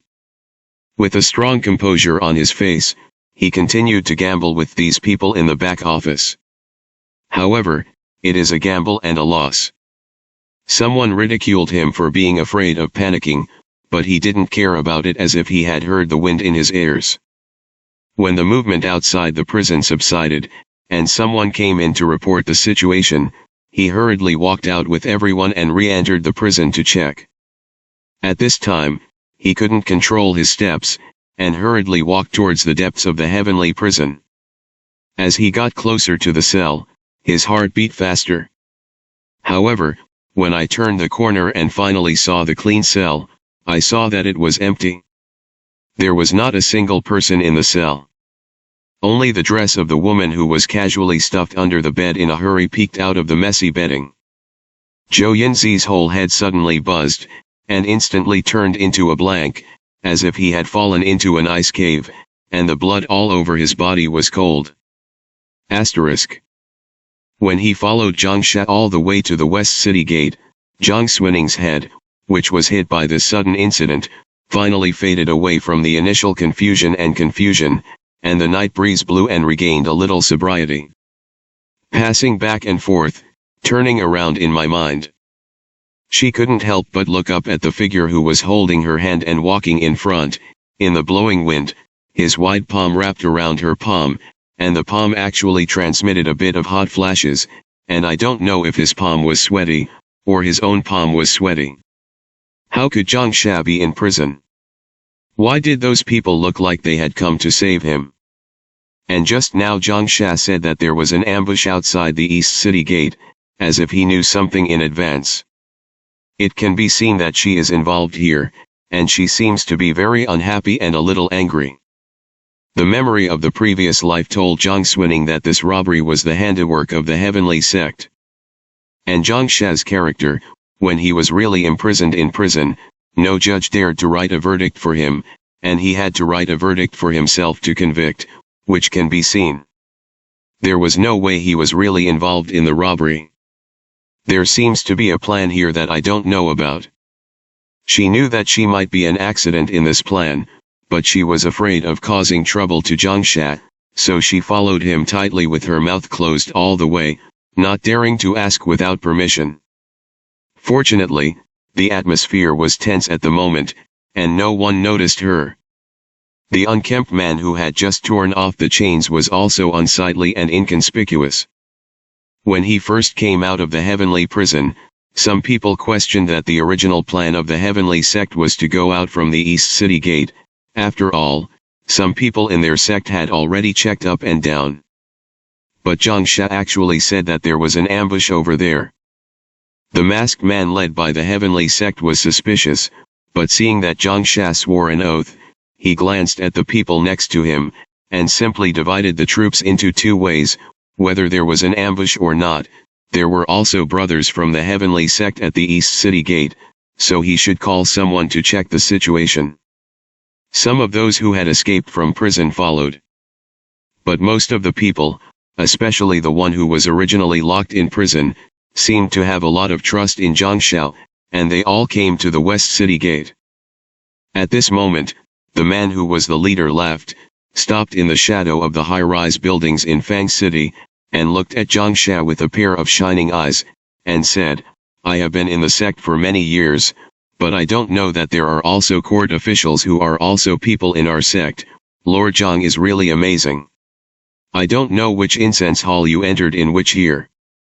Even in the face of the gang of vicious people in front of him, Zhang Xia did not change his face. He glanced at the man coldly, teased his eyelids, and didn't mean to be reasonable, but said, "Is this also something you can ask about? Now that you have arrived at the West City Gate, just in case, you send someone to go with me to the city gate, and after confirming that there is no ambush at the West City Gate, you will take someone to follow me through the city gate." The man at the head had a scar on his eyebrows, which looked a little vicious. Hearing Zhang Xia's words, his eyes became a little colder. However, the moment the palm of his hand grasped the hilt of the knife, he seemed to think of something, but did not have a seizure, but said, "Then I will be with you. It's just that Master Zhang also has to give a reason. I waited for the original arrangement to be well planned. Why do you say that there is an ambush over there?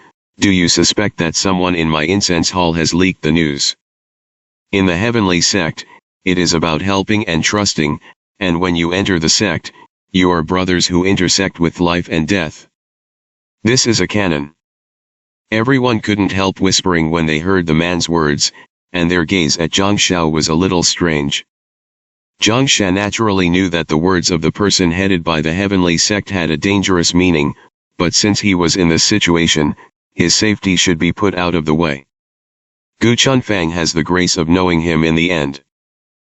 He replied calmly, "I only set foot in danger to save Gong Gai Cheng, and the court released a rumor to make me think that Gong Gai Cheng was in the prison, but I think you have all seen it, and Mr. Gong Gai is not visible. It can be seen that the imperial court has been on guard against us for a long time, and since Mr. Gong Gai is not there, this bureau must be bombed. Don't you think it's too easy to storm the prison this time?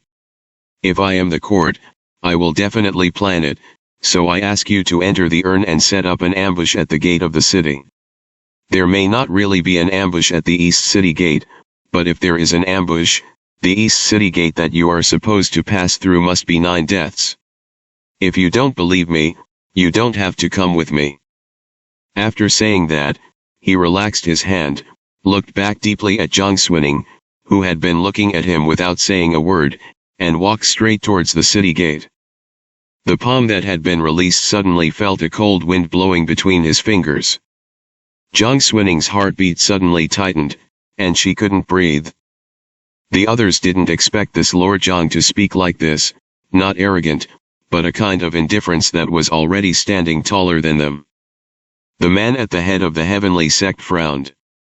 "I don't know who," muttered in the crowd. "It sounds very reasonable. When we were locked up in prison, this adult was open to the sky and quietly asked us about the whereabouts of Mr. Gongai. But how dare he call Mr. Gongai's name and surname? It's really too bold. Call Mr. Gongai's first name and last name." Some people in the crowd who paid attention to the details suddenly had their hearts jumping. It must be known that Gongai Cheng is the role of a first-class military advisor around the head of the sect in Tianxiao, and his status is a few points higher than that of the incense master in each hall, which can be said to be second only to the head of the sect. How many people in the church are qualified to call him by his first name? Just pinched his fingers like this, and couldn't help but quietly give birth to some thoughts of his own. But said that Zhang Sha at the other end of the city, after arriving at the city gate, he was naturally inevitably asked, but the people guarding the shadows in the rear clearly saw that the soldiers guarding the city nearby couldn't help but be silent after seeing that it was Zhang Sha, and looked respectful and afraid, and quietly opened the city gate with a wave of his hand.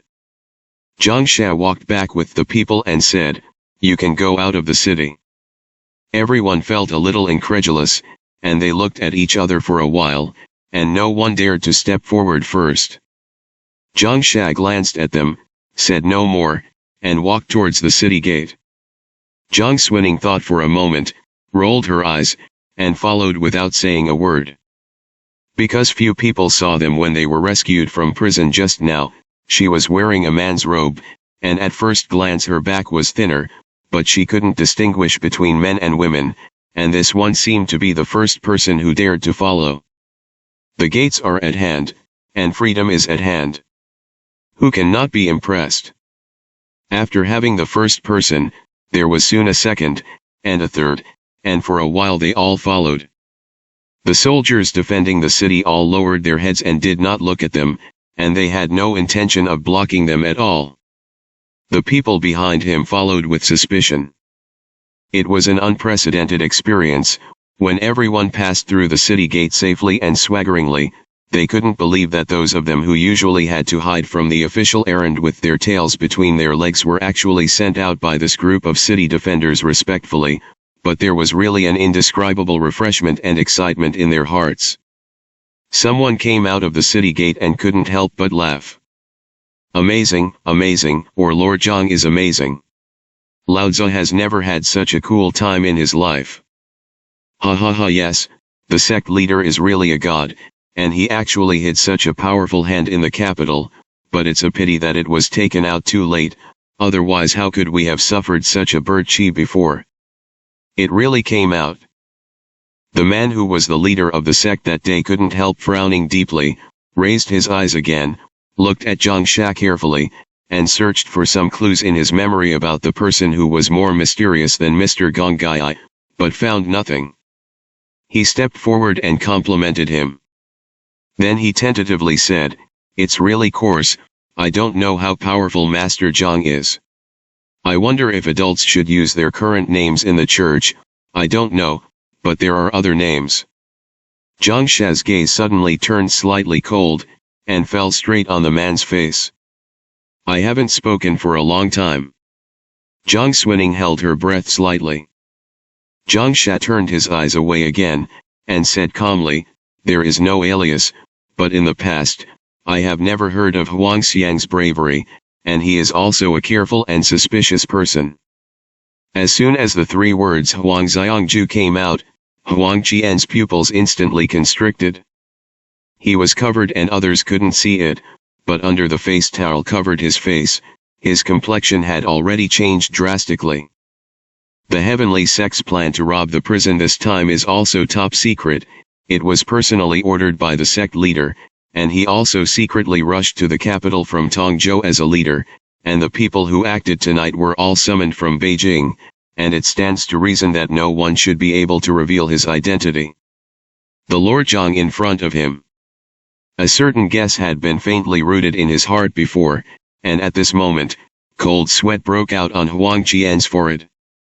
If so, he no longer had the previous command, and he didn't even dare to ask any more questions, so he hurriedly bowed down and said, "It's the subordinates who talk too much." Zhang Sha stopped talking. In the silence, Zhang Xuaning's gaze moved from Huang Qian's face back to Zhang Wei's face, but he saw some clues, and his eyes couldn't help but be a little strange. This fake is the heavenly sex Junction people? It's a good choice. After all, in the previous life, this Dejun mountain man Shenlong saw the head and the end, until the heavenly sect was wiped out by Xie Wei and killed cleanly, and he didn't show his exact whereabouts. Maybe he was a non-existent person at all, and it was very appropriate to pretend to be such a person. She stood behind Zhang Sha. The clothes on his body have been changed, and he has no cloak, which is quite thin, and when the wind blows outside, he shivers a little, and his hands are even colder, and he can't help but look up at Zhang Sha for a long time.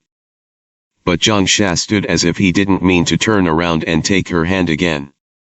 Zhang Xuaning hid in the crowd and bit her lip gently, only to feel that she had never been so timid in her life, and her heartbeat beat violently again. She quietly reached out and took Zhang Sha's hand. At that moment, Zhang Sha was shocked. He looked back, and met a pair of watery eyes that clearly showed that he was forced to be calm, and the moment he met his gaze, he was still a little embarrassed and dodged, but the next moment he looked back with confidence, as if it was a matter of course. However, the white jade-like earlobes were already dyed as red as rouge. Zhang Sha knew that he should let go. However, at this moment, the palm that was attached to his palm was so cold, he noticed her thin clothes, and the faint trembling between his fingers, and a bewitching voice suddenly appeared in his heart. This is not any secret selfishness to get close to her. You take her out, you should protect her. This is not selfishness. So he was deceived. Let the soft and slender palm pull, and then slowly tighten his palm, but be careful not to push too hard. Chapter 115, A Bowl of Water. The heavenly sect members originally planned to come out from the east gate of the city, but now they came out of the west gate of the city with Zhang Sha, and a small group of heavenly sect members went to the east gate of the city before. Huang Qian couldn't help but feel a little anxious secretly. If, as Zhang Sha said before, those who went to the east gate of the city were afraid that they would be more than lucky. He waited for a moment and ignored Zhang Sha's answer, and became more and more convinced in his heart that this person's identity was extraordinary, so he didn't dare to offend him, and after thinking about it, he said, "Now that you have been out of the city, it should be considered a temporary stability." The sect originally sent someone to respond, but there is no news from the people in the east of the city, and there is such a big incident tonight, and there must be no peace in the city. It's getting late tonight, Lord Zhang, all the sect members, and the rest of the friends who escaped together, why don't you find a place to rest outside the city with us? To plan such a big action, the heavenly sect must have arranged someone to answer outside. Everyone didn't have any opinion when they heard it. The prisoners who escaped from the prison by taking advantage of the chaos were even brighter when they heard this, and some of them had a straightforward temperament, and they hugged their fists and said, "That's really unbelievable. I have heard the name of the heavenly sect priest for a long time. I thought that there was still a little boasting, but when I saw it today, I realized that what I said was true. I'll be gone." The heavenly sect preaches the celestial sect, and those who come do not refuse. The people who joined the religion were ordinary people. There were also merchants and hawkers, and the majority of the farmers who lost their land and property were among them, and there were many powerful people in the green forest, and even bandits and robbers who hated the imperial court. It would be great if these death row inmates who came out of the heavenly prison could also join the heavenly sect. Now that he had broken his identity for Zhang Shadao, the black scarf covering his face was removed, and after hearing the words of gratitude from these prisoners, Huang Qian's face finally showed a little smile. Zhang Xuning also saw this person's face clearly at this moment. An ordinary square face, but there is a scar on his eyebrows, which adds a bit of Jianghu atmosphere, and a pair of upside-down triangular eyes are a little sharp, but he does look like a person who is not in a low position in the heavenly sect.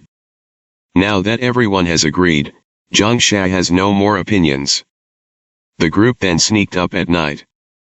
There are many towns outside the capital, and there are many families living there, but they are easy to be discovered.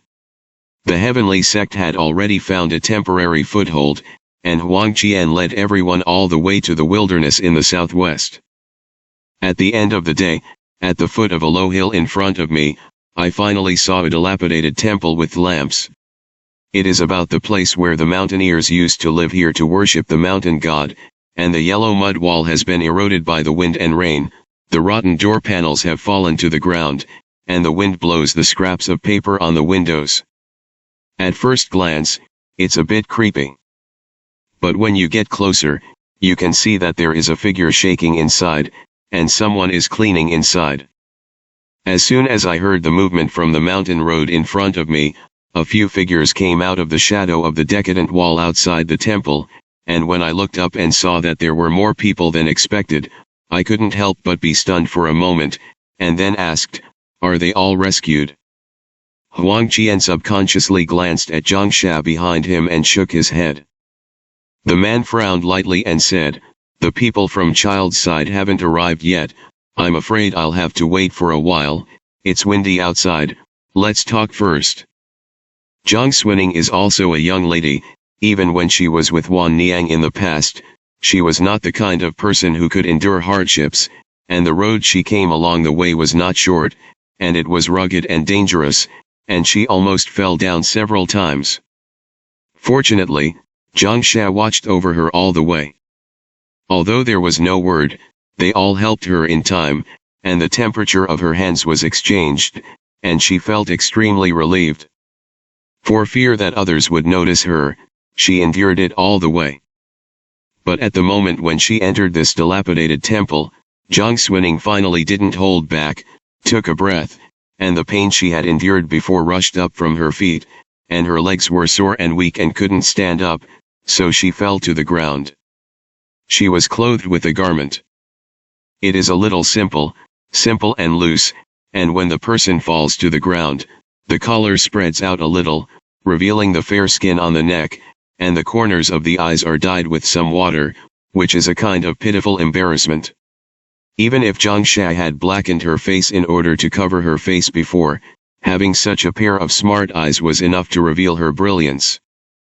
Fortunately, at this time, everyone else also came in, and suddenly arrived at such a temporarily safe place, they couldn't help but breathe a sigh of relief, and their demeanor was not much better than Zhang Xuning's.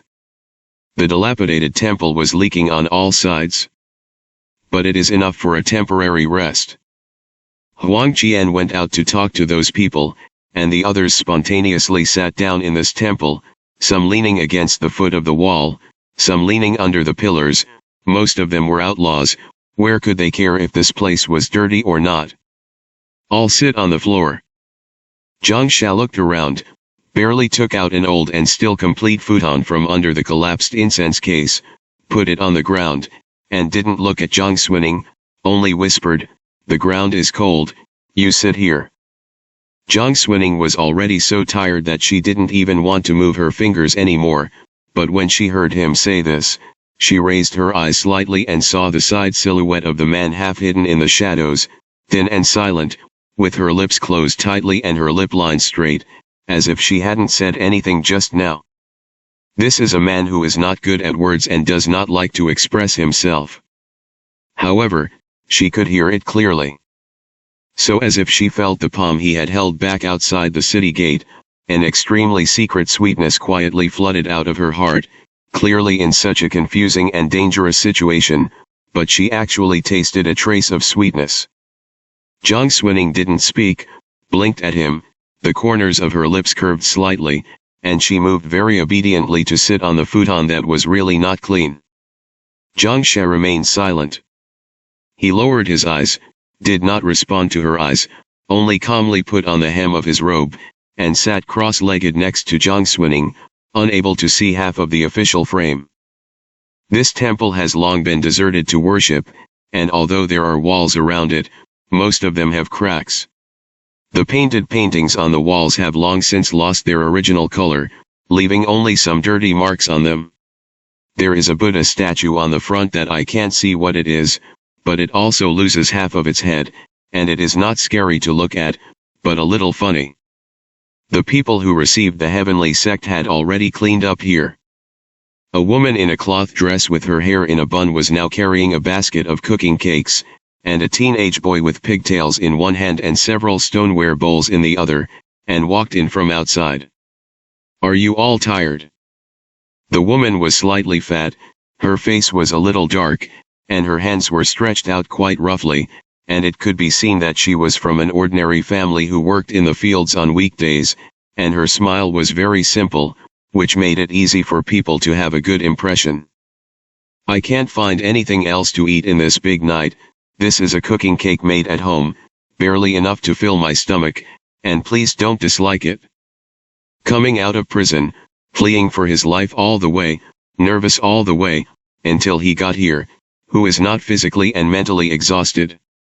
I didn't feel it when I was tense, but when I sat down and relaxed, I realized the hunger in my belly. At such a time, there were cooking cakes delivered, which was really timely rain. For a while, there were voices of thanks all around, and some people even sighed that the heavenly sect was thoughtful and righteous. The woman gave food to the people, and the boy in his teenage years poured water for them. The child is as thin as a monkey spirit, but his head is round, his eyes are big, his hands and feet are not suitable for his age, and his smile is also very joyful. Opened his mouth and called this big brother, which made these people feel very comfortable to listen. However, they did prepare in a hurry, and although there was water, the bowl was not enough. Fortunately, everyone is a person who travels north and south without informality, and the same bowl is filled with water. You drink it, and I will drink it again, but it is not a big deal. However, when it came to Zhang Xuning, it was a little embarrassing. First, the woman handed the bread. Zhang Xuning took it. The woman didn't notice it at first, but when Zhang Xuning reached out to take the cooking cake, she saw the small piece of snow-white wrist she exposed, and her expression was stunned, but she didn't say anything, just smiled at her slightly. Zhang Xuning felt that this woman should see that she was from a daughter's family, so she was a little embarrassed, so she hurriedly retracted her hand into the wide-sleeved robe, and took a small bite of the cooking cake. The boy came with him and poured water. The bowl in his hand has been used by someone else before. Zhang Xuning was not hungry, but she was a little thirsty. Looking at the bowl with water poured in, she hesitated. Just as she bit her lip slightly, and was about to muster up the courage to reach out to take it, a hand next to her reached out before her and took the bowl away. The kid was stunned for a moment, and couldn't help but turn his head to look. But it was Zhang She who was sitting next to Zhang Xuning.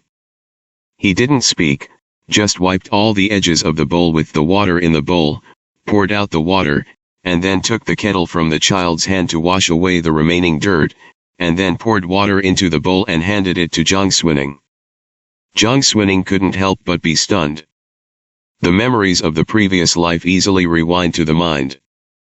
Or they were attacked. The two of them escaped alive, and all they could take with them was a water bladder that had been untied from the broken leg of the horse. When she was thirsty, she untied the bladder and drank it directly. Then, when she stopped and raised her head, she saw Zhang She staring at her, as if she had something to say, but she didn't have time to say it. At first, she didn't care. The two looked for the mountain road and walked forward. Zhang Xuning stopped to drink water twice, and did not forget to hand the water bladder to Zhang She and ask him if he was thirsty. But the man who wrote the stereotype on his face just silently took the water bladder, then stuffed it, and did not take a sip. Jiang Xuning only said that he was not thirsty. But when the sun was shining, and she happened to turn her head to see his chapped lips, she raised her eyebrows and thought about it, deliberately took the water bladder again, and took a sip. Then she looked at him and laughed playfully. She said, "It's Hung who has drunk it, and his lips have touched it, so don't you dare to drink it." Jiang Sha lowered his eyes in front of her, neither approached nor looked back, still with that cautious and restrained appearance, and said, "The upper and lower are humble, the monarch and the minister are different, and please don't joke with the mother." Jiang Xuning was a little annoyed. She just didn't look at Jiang Sha like this, and after pondering it back and forth, she let out an O sound, deliberately lengthened her tone, walked 2 steps around him, and said, "The upper and lower are respectful and humble, and the monarch and the minister are different, which is a good thing to say. Then why didn't Master Jiang tell this palace that this water bladder is yours and you drank it before?" What was Jiang Sha's expression at that time? I guess my face changed slightly. Jiang Xuning only remembered that he slowly closed his eyes, his hands were clasped in his sleeves, but he couldn't see what was going on inside, and he hung his head after a long time, but he didn't explain himself, but just said, "It's the offense of the lower officials." She had drunk the water bladder he had drunk. This alone makes the person sit still, as if he were tormented. This undoubtedly gave Jiang Xuning an unprecedented pleasure in teasing. Of course she knew that Jiang Sha didn't say it before, firstly, because she had already drunk, and secondly, because they only had this water bladder. But she wanted to tease him, handed him a water bladder and he didn't drink it, so she deliberately drank it in front of him, and then looked at him with her eyes, and observed that his subtlety was not very affectionate. As if he were the one who was offended. "So I thought, I heard that this person didn't even have a concubine." It wasn't until later, after walking through the mountains and finding a water source, that her pleasure was over. Now, another bowl of water was handed in front of him. The places touched by others are carefully washed. This stereotypical man is actually very meticulous and thoughtful, and he is very good at taking care of others. Jiang Xuning didn't know what kind of magic obstacle she had in her previous life, so she was willing to tease him and belittle him, and when she raised her eyes, her eyelashes fluttered slightly, and her eyes were covered with a little mist. She stared at him, just about to take the bowl. I don't want Jiang to cover. Fang Kei's actions have fallen into the eyes of others, and a rough-looking man laughed when he saw it. It's all big men who drink water and wipe the bowl clean, like a girl. Jiang covered his eyes and ignored it. Jiang Xuning heard this, but felt that a cluster of flames in her heart suddenly rose up and burned a prairie fire, and she suddenly got up, and just took a small bite of the rather hard cooking cake splitter and smashed it into the man's face. There was a distance in the middle, and the cake hit Ren's face with a little pain. The man didn't expect that his laughter could provoke this. He was stunned for a moment when he was hit, and then the anger also came up, but when he raised his head, he met a pair of delicate but cold eyes, and the cold smell came out from the depths of his pupils, and even faintly overflowed a little perversely, and a cold wind blew at the door of the temple, which made him shiver excitedly. The anger was immediately frightened back for the most part. You must know that many of the people present came out of the prison, killing people and goods, and doing evil. It looks dirty and thin on the outside, and it is not good looking, and if it is not even, it is a ruthless character, and it is better to endure a moment of anger than to provoke a bad star. The man didn't dare to scold back. Jiang Xuning's heart was still on fire, and she was about to speak, but a hand stretched out from below and held her arm hard. Jiang Sha raised his eyes to look at her and said calmly, "Drink water."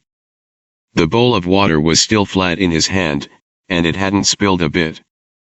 After all, this is not the time to fight for this breath, not to mention that it may not be able to win it. Jiang Xuning swallowed this breath back, sat down again, lowered her eyebrows, took the bowl from his hands with both hands, and drank water in small sips. The bowl was huge, but her face was as small as a slap. When he looked down, his face was buried in a bowl, like a deer that stopped by a mountain stream to drink slowly. Zhang Xia looked at it, and felt that his heart also softened. There was silence in the temple for a while. The man muttered a few words to himself, glanced at Zhang Xia again, remembered the scene at the city gate, and expected that this person had a good status in the heavenly sect, and he didn't dare to have any opinions, so he had to pretend that nothing had happened, and he ate bread with his head bored. It was an unkempt man in the shadow of the corner. His eyes fell on Zhang Xuaning's body through the messy hair, thoughtfully.